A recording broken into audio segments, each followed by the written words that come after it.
This podcast is supported by The Real Real. Want to know the deal with The Real Real? I'm always shopping The Real Real. They drop over 10,000 new arrivals every day from the luxury brands I'm obsessed with, all up to 90% off retail.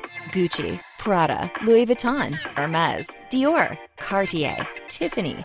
P.S. It's super easy to sell on The Real Real. When I'm ready to part with my pieces, I can drop off or schedule a pickup, and they handle everything from photography to shipping.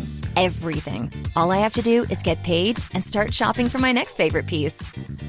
With over 38 million members and 40 million items sold, The Real Real is the world's largest and most trusted resource for authenticated luxury resale. No one else can say all that, because no one does resale like The Real Real. Thousands of new arrivals daily at 90% off retail. And right now, you can get $25 off your first purchase at therealreal.com. Go to therealreal.com to get your $25 off. That's therealreal.com.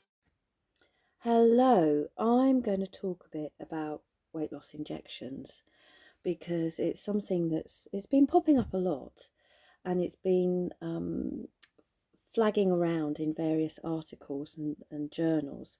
So I thought I would sit and just natter through my thoughts on it, actually, in the hope that it will help people make their decisions and be a bit wiser about what's going on. So the first thing I'm going to talk about, let's get the sad stuff over first, is the deaths.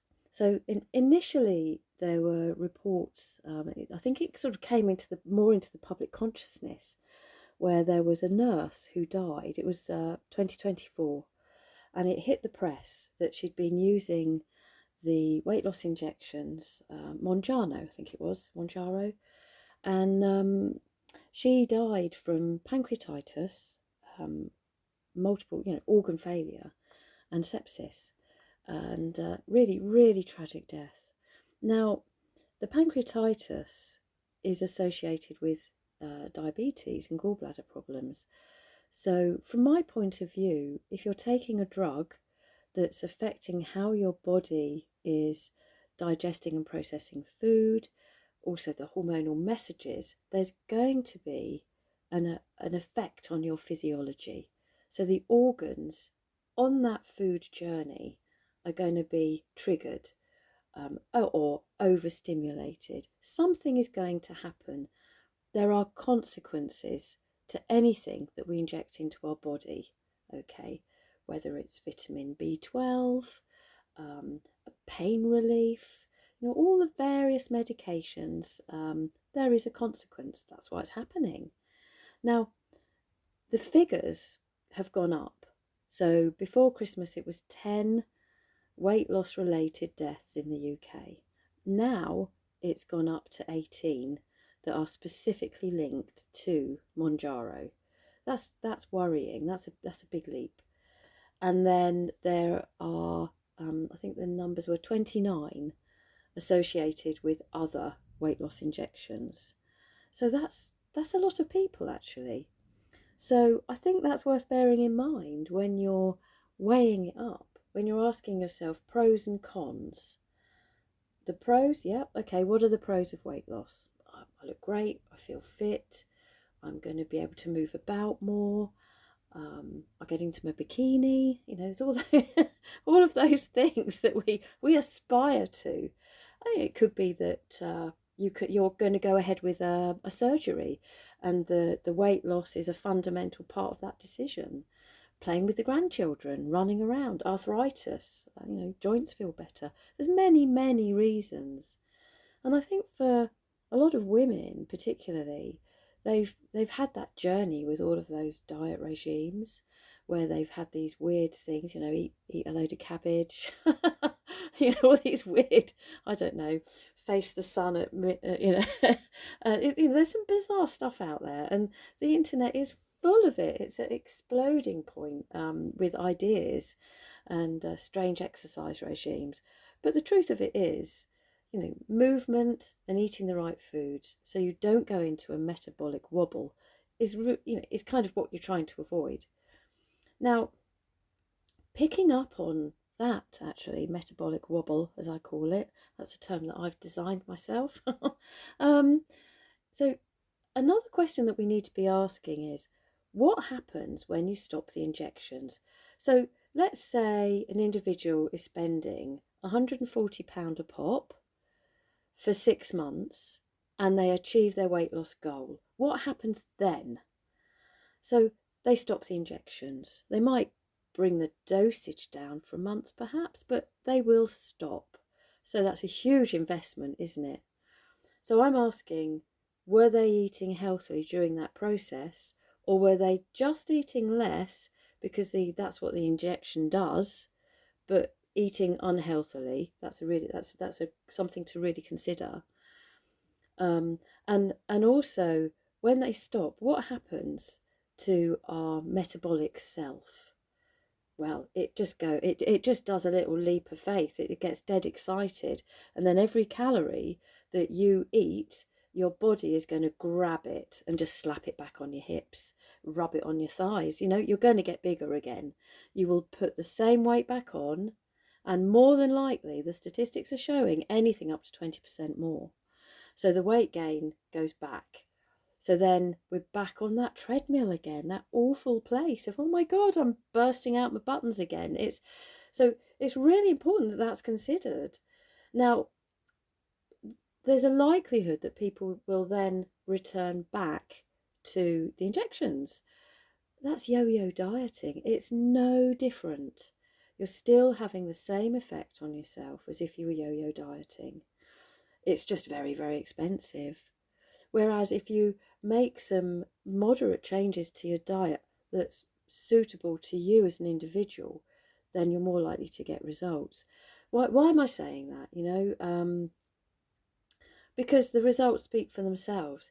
If people have guided nutritional advice that suits their type, their lifestyle, how much exercise they're doing, what are their goals, then and they're supported, actually, I think that's really important, then there's going to be success. But sticking yourself with an injection pen and being dependent on that isn't solving the problem. The problem is what you're eating. So I think it's all got a bit skewed, it's all got a bit twisted, hasn't it? I mean, let's look at it like this. We're not white mice. We're not all the same. It's like having a glove for each human being's individual hand, actually. One glove doesn't fit all. We're all our own identity. And I think that really needs to be taken into consideration with weight loss. When we're going to these big groups and we're sitting around, people sit around, don't they? And they do their points and they're adding up, and oranges don't count, eat as much pasta as you want, pasta till you explode, or I know, let's just boil a load of cabbage and you're going to be a bit smelly, but you'll be really skinny. I mean, come on. Drink a load of shakes, you're guzzling all these drinks. That's not normal eating behaviour, is it? And it's exactly the same as the weight loss injections. It's not normal behaviour. So when it stops, there's going to be an abnormal change and people are going to get fatter. And that really bothers me. Who gains from this as well? Who's going to benefit? And it's the pharmaceutical companies. And this isn't a conspiracy theory. It's just plain old common sense. That's all. Surely common sense should prevail. They're going to make money out of it, aren't they?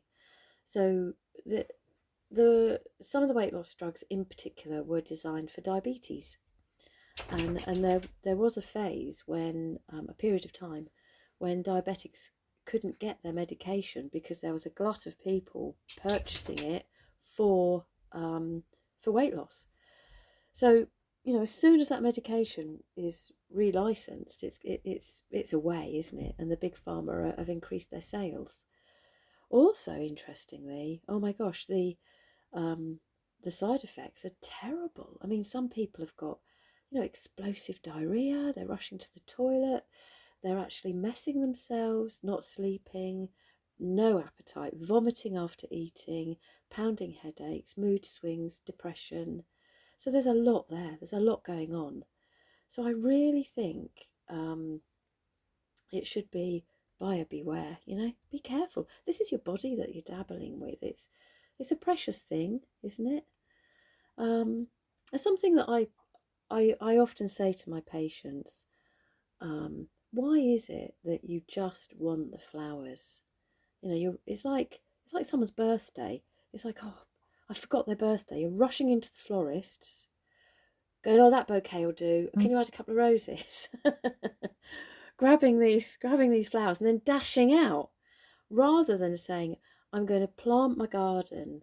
I'm going to have it all sorted and well designed and created, and then I am going to nurture this, and then I will get the benefits of the flowers and the food.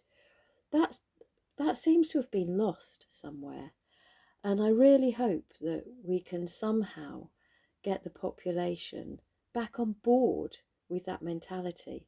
It's okay having plump lips and an unfurrowed brow and beautiful flashing eyelashes that sweep people off their feet because they're so huge and they're blowing this huge breeze down there. Fine.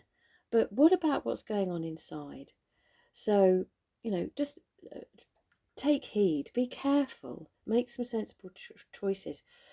Ask a professional as well, and people like me. That's the thing. You should be coming to see people like me. It might be that the weight loss injection is the right road. I'm not saying that they're this heinous crime that should be avoided. What I'm saying is beware and be careful and make a sensible decision. So, I hope this helps. My contact details are attached with this podcast. And, I speak from the heart. I'm very plain speaking. So I hope this has piqued your interest, and I will be doing some more. If there's some particular topics you want me to talk about, then just let me know, and I'll happily burble away and give you my opinion because it is just an opinion, and I hope it helps. Anyway, take care. This is the Nutrition Mission, and we're just working to try and get you all healthier. So all the best.